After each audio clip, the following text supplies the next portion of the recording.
Hi guys, my name is Noni Matigela. Welcome to the Noni M podcast. Today, I want us to talk about two individuals, which is Ubrigadier Kininda and Ubaloyi. Ubaloyi.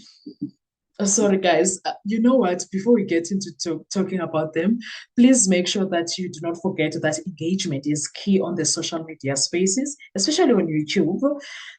This red app will need you to engage. Please make sure that you are engaging. Please make sure you are watching the videos up until the end.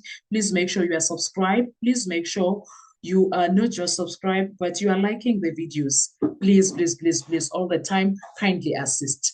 Now, let's talk about Ubaloyi Nogininda. These are the men that brought this case 636 to where it is currently, right? And when the case started, they were telling the public, in fact,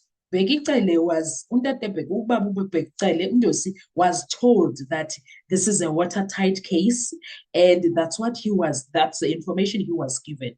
And also, Kherinel was also informed that it is a watertight case. There is also a mastermind whom we have not in that courtroom. We know who the mastermind because we were told who the entire country knows that Kelly Khumalo is the mastermind, but Zangosi, Dololo, court appearance, Dololo, nothing.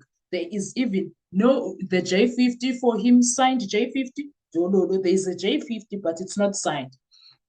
The question currently is who is behind that J50 not being signed? But we will be talking about that in another video during recess. But currently, what we are talking about is these two gentlemen, because they gave that information, and then the minister, Bheki Cele, went on and told the country that we have arrested 5 people, and some were taken from KZN, some were taken in Gauteng, and he was not specific where were these people when they were getting arrested.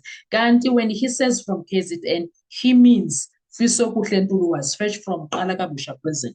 When he says in Joburg, he means that Moses Sibia was fetched from Tembisa. When he says in Joburg, I choose number 3 and number 4 were fetched from prison, Johannesburg prisons. Do you understand? Now, the information that they were fed was that the case is watertight. You can't do anything, you can't put any water there. Bulletproof case. Hi, Bo. Hi, Kesana. We sat there and waited, and then day 1 came. These guys appear in court. 3 and 4 were like, asingeni la, sizoyenzani la. And I guess in their life of getting arrested and whatever happens in their lives, it was the first time they were behaving like that. I suppose it was, I think it was their first time because they're like this, angazi lutho ngayo and angifuni lutho. So now, Ubrigadier Kininda no Baloyi are the ones that had a meeting. NPA, SEPS, they had a meeting and they decided that this case, like the way it is worthy to be chosen from 375, and they chose case 636. We still want the merits of choosing. What were they? They chose it, and then they said, this is going to be what we are moving with. As empty as it is, because this case has been moving in an empty box, and then you keep filling it in as we move. That's what was happening the entire 2 years. It's going to be 2 years in July. We've been filling it as we move. Everything that is inside it, it's been, even the evidence against I choose number 3 that they have, they fetch all of those information from the Cleveland Alexander case. For I choose number 5, some of the information, they fetch it from his other previous cases. So as we move, we are pouring into this box or this cup, whatever that is needed to make sure that it's moving. One thing that now I think they regret is forcefully wanting to insert this situation as pictures into the mix. They were inserting the Ubaloyi no Kininda wherever they are, they regret that decision. They even had to fight. There were arguments last week, the state versus the defense. The defense did incredible. arguments. I think, you know, when you don't want to take responsibility and you need someone to blame, at this point, they are even perhaps blaming the judge. Why did he allow them to actually win the bid or the application to actually open their case for these pictures? Because akuhambanga kahle. At this point, akuhambanga kahle at all. Akuhambanga kahle. I don't care who says what. Gininda and Baloyi, wherever they are, they regret the decision. They surely regret the decision of this case moving this way. And now I wouldn't be surprised if Gininda, every time he looks at accused number 3, he feels like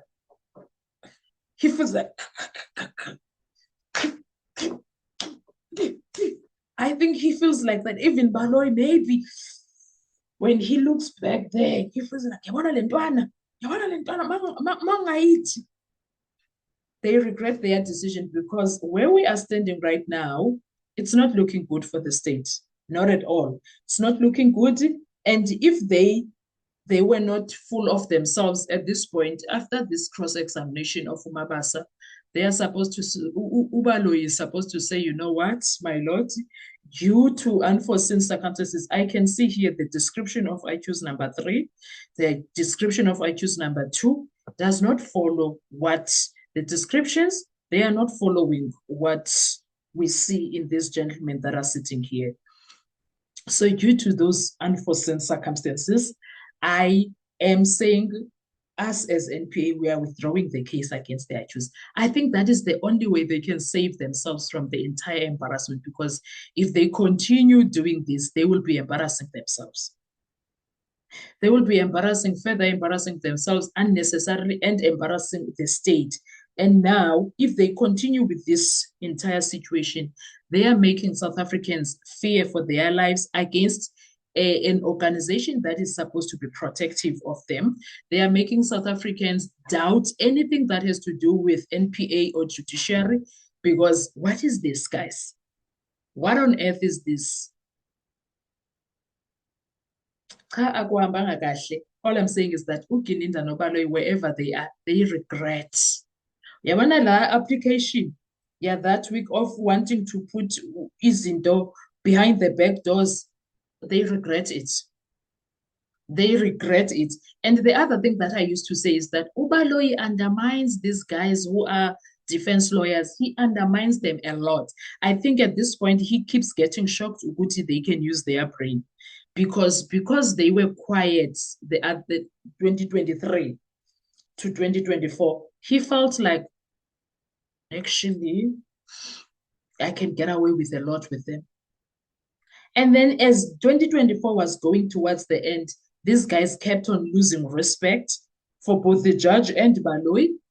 And when it was 2025, I remember at the beginning of the year, I said, Ramsipile started last year, if I'm not mistaken. And I was like, I feel like Ramsipile has lost respect. And where we are right now, Ramsipile has totally lost the respect for this. He's still respectful, if you hear me, but he no longer to them like that. Now he's no longer there. So right now, uGininda noBaloyi regrets, even if they won't say it, but they regret. We are waiting for the results. And I am sure the results will make them even regret even. In fact, Bona, they know the results, but they are regretting. They are regretting their decision to continue doing this. They regret it. That one, I'm sure, they regret what they did. There is no way they are not regretting their decision. They are. They are full of regret wherever they are, guys. They are full of regret. It can't be, because I can't be gosh. I can't be gosh. Anyway, what's your prediction when it comes to the results? Do you think that accused number 3 never had a gold tooth as per what he is saying? Or do you think the results would be cooked? Or do you think, what are your thoughts? Let's talk comment section. I want to hear your views, but one thing that you must remember, Baloyi even regrets allowing this case to drag this long, because It has destroyed a lot of people's careers. I don't think it's going to go free will. I think people are going to get arrested, but we will see. We will see what's going to happen. What are your thoughts? Let's engage with comment section. Thank you so much. I'll see you on our next video. Bye bye.